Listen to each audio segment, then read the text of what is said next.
हम उस परमात्मा के आनंद को प्राप्त कर सकें। भागवत के अगले प्रसंग में बड़ा सुंदर प्रसंग है। भगवान कहते हैं, कर्मणा देव नेत्रेण जंतुर देहोपपत्तये स्त्रिया प्रविष्ट उदरम पुंसो रेत कर्णास।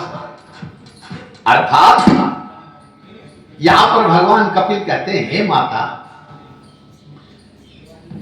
कर्म से देह पाने के लिए, कर्म से देह पाने के लिए जीव पुरुष के शुक्र रूपी कण द्वारा स्त्री के उदर में प्रवेश करता है।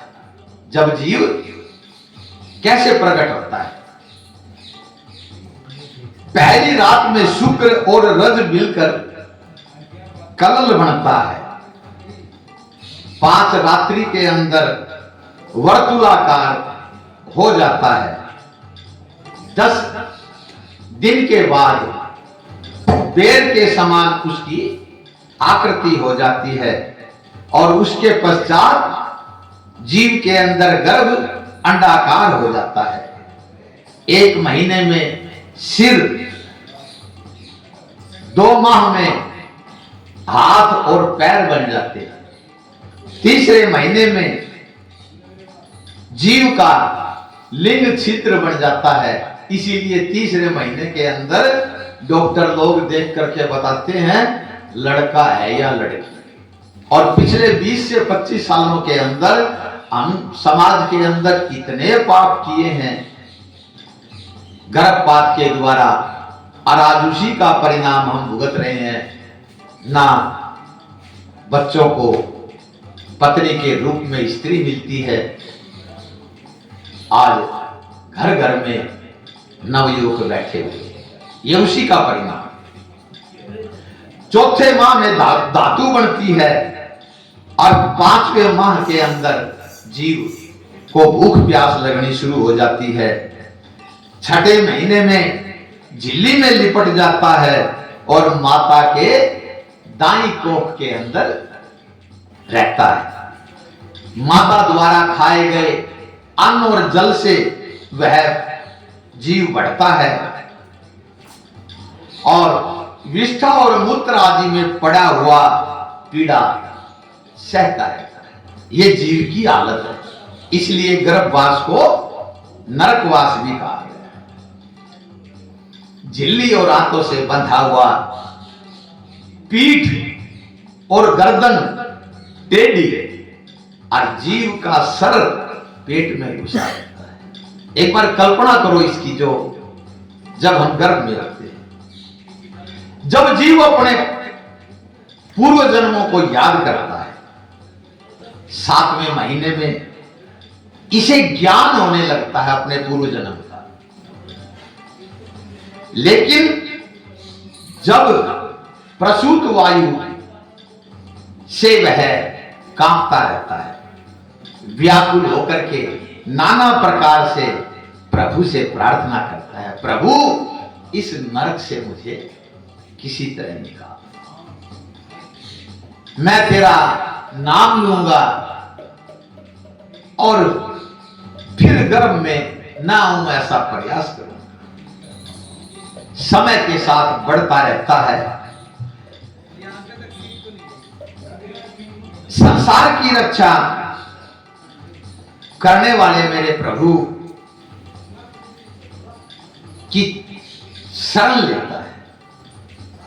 9वां महीना बीत जाने के बाद भगवान उस पर कृपा करते हैं। प्रसूति की वायु के प्रभाव से गर्भ को नीचे धकेल देती है और बाहर आते ही उस प्रभु की माया के सब कुछ भूलकर माया में बंध जाता है। ये तो हमारे जन्म की कहानी है। यहां भगवान कपिल माता देवहूति को कह रहे हैं, ईश्वर अंश और जीव अविनाशी और चेतन अमर सहज सुख राशि भूमि परत भाडावर पानी अर्जनु जीवनी माया लिपटानी। प्रकट होते ही माया में फंसकर अपने समस्त जब भगवान से वादा करके जब जीव जन्म लेता है उस वादे को भूल जाता है। गर्भवास में कोल करो वो भजन करूंगा तेरा वचन भयो। भगवान से वचन भर करके जीव जन्म लेता है।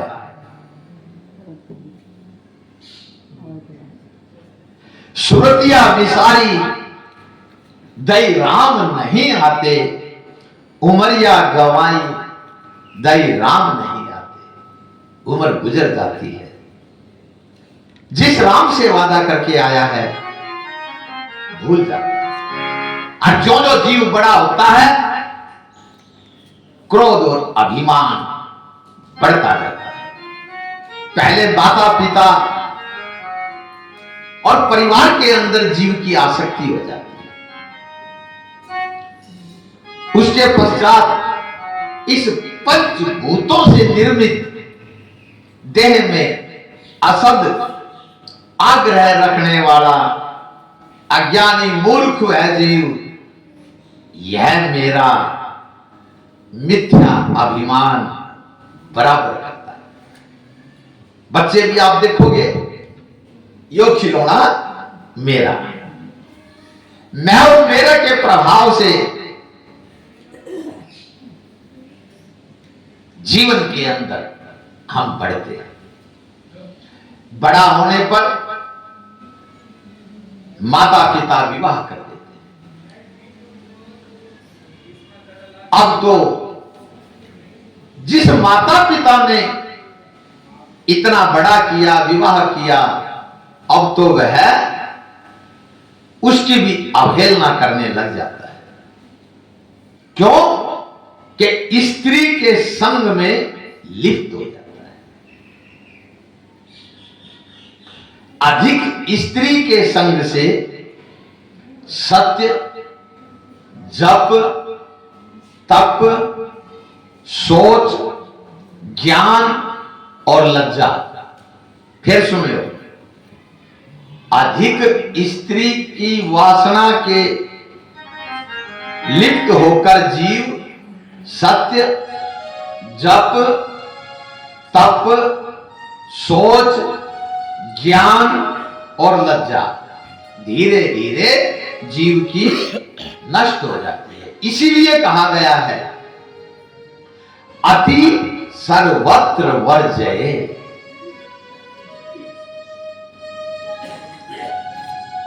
अब धीरे धीरे जीव वृद्धावस्था की तरफ बढ़ता है।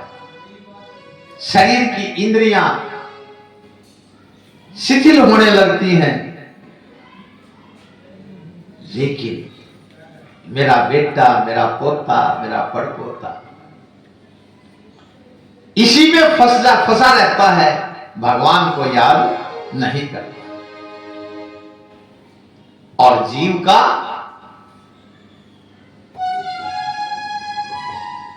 अंत होने पर कर्मों के अनुसार उस शरीर को अगला शरीर मिलता है। ये आदमी की सारी कहानी है, गर्भ से लेकर के मृत्यु तक। अब आप ये विचार करिए, कपिल भगवान स्वयं अपनी माता के प्रश्नों का उत्तर देते हैं। कहता है, हे माता, जब भक्त मानव तन पाकर अपने कर्मों को ईश्वर के निमित्त करता है तो उसको संसार से दुख और सुख की चिंता नहीं रहती। इस प्रसंग से क्या समझ पाया? भागवत सुनने का कुछ तो फायदा उठाना चाहिए। भागवत ये कहती है हम जो कुछ भी कर्म करें भगवान के निमित्त कर दो। उसका फल क्या पड़ेगा कि आप दुख और सुख, सुख में फूलोगे नहीं, दुख में रोओगे नहीं। केवल मात्र इस छोटे से उपाय से हमारा कल्याण हो सकता है। तुलसी बाबा ने बड़ी सुंदर शब्दों में कहा है, तुम ही निवेदित अरे भोजन करही, अरे प्रभु प्रसाद पट भूषण धरही, चरण राम तीरथ चली जाही, और राम बसहूं तिनके मन माही, तिनके मन माही। कैसे जिए? जब भोजन करो तो भगवान को निवेदित करके करो। भोजन मत करो प्रसाद पाओ। भगवान को सिर्फ भगवान खाते नहीं, भगवान तो केवल सुनते हैं। जब भी थाली में भोजन हो उस परमात्मा को याद करके उसको निवेदित कर दो, तो वो प्रसाद हो जाएगा। और एक कदम भी चलते हो तो ये विचार करो कि मैं तीर्थ पर जा रहा हूं। घर से चलते हो, भागवत कथा में आते हो, तो आपके घर से पहला कदम जब निकलता है तो ये विचार करना चाहिए कि मैं तीर्थ पर जा रहा हूं। राम बसंत जिनके मन माहे। इससे क्या फल लगेगा? जब ये दोनों काम करोगे, जब अपना कदम बढ़ाओगे तो मैं तीर्थ में जा रहा हूं, और जब भोजन पाओगे तो मैं प्रसाद पा रहा हूं, तो इसके एक फल लगेगा। वो फल क्या लगेगा? राम बसे तिनके मन माही। भगवान राम तुम्हारे हृदय के अंदर आपको किसी न किसी रूप में नजर आए। ये इसका फल है। हे देवी, हे माते, कपिल भगवान कहते हैं लोग सचमुच में बड़े अभागे हैं। क्यों? नूनम देवेन विहिताये चाच्युत कथा सुधाम हित्वा संवत्य सदगथा पुरुष में विंग हो जाए। कितने दुर्भाग्य है, भगवान की कथा का त्याग करके हम टीवी आदि या गंदी कथाएं जो टीवी में चल रही हैं, आज जो परोसा जा रहा है, उसको सुनते हैं। अर्थात हम सुंदर भोजन को छोड़ करके जो भगवान का प्रसाद जो कथामृत के रूप में मिलता है उसको छोड़ करके, जिस प्रकार सूकर अच्छी वस्तु को छोड़ करके विष्टा का भक्षण करता है, वही जीवन हम सूकर की तरह जी रहे हैं। हे माता, देखिए जीने की बड़ी सुंदर, ये प्रसंग जिसने सुन लिया उसका जीवन धन्य हो जाएगा। हे माता, मनुष्य को अपनी कमाई का एक भाग पुत्र को, अपनी कमाई का एक भाग पुत्र को, 2 भाग पुत्री को, और 3 भाग हमारे रिश्ते नाते समाज को, 5वां भाग जीव को दान जरूर करना चाहिए। ये कपिल भगवान माता देवहूति कह रहे हैं। और उसमें से छठा भोग, उसमें छठा हिस्सा 1 रुपया है, तो उसमें से आपका अधिकार केवल 16 पैसों पर है। मनुष्य 16% अर्थात 6वां भाग स्वयं भोगना चाहिए। जो आदमी ऐसा जीवन जीते हैं उसका यही जीवन अंतिम जीवन होगा। ये माता देवहूति को कपिल भगवान कहते हैं, हे माते, मैंने तुम्हारे को ज्ञान योग, ध्यान योग, भक्ति योग का उपदेश दिया। जीव अविद्या के कारण जिस योनि में भी होता है अपने स्वरूप को नहीं जानता। हम दूसरे को क्या जानेंगे, सारी उम्र दूसरे को जानने में लगे रहते हैं। बहू मेरा कहा नहीं मानती, पति मेरा नहीं कहता, पति कहता, पत्नी नहीं मानती, पुत्र नहीं मानता, पुत्री नहीं मानती। तो यहां पर भगवान कहते हैं तुम अपने निजी स्वरूप को पहचानो। हमारा निजी स्वरूप क्या है? हमारा निजी स्वरूप है सच्चित आनंद रूप। हमारा जो स्वरूप है वो सच्चित आनंद स्वरूप है। हे माता, जो इस उपदेश को, कपिल भगवान और देवहूति के उपदेश को सुनेगा, वह जीव अच्छी संगत पाकर के उसका जीवन में कल्याण। ये अब इसका फल क्या हुआ? जब माता देवहूति ने ये प्रसंग को सुना तो उसका फल क्या लगा? उसका फल लगा उस माता का मोह समाप्त हो गया। और जिस जीव का मोह समाप्त हो गया, समझ लो परमात्मा में लीन। अंत समय तक जीव मोह को नहीं त्याग पाता। भगवान कपिल देव से जो ज्ञान योग, ध्यान योग, कर्म योग और भक्ति योग के माध्यम से इस संसार सागर से पार होने की जो कथा का हमने श्रवण किया, उसका निचोड़ मैं आपको बताता हूं। उसका निचोड़ ये है, चिंता से चतुराई घटे, घटे रूप और ज्ञान। चिंता से चतुराई घटे और घटे रूप और ज्ञान, और चिंता बड़ी अभागिनी और चिंता चिता समा। इस प्रसंग के सुनने के बाद हम चिंता से मुक्त हो जाने चाहिए। और तुलसी बाबा ने कहा है कि तुलसी भरोसे राम के, क्या कहा?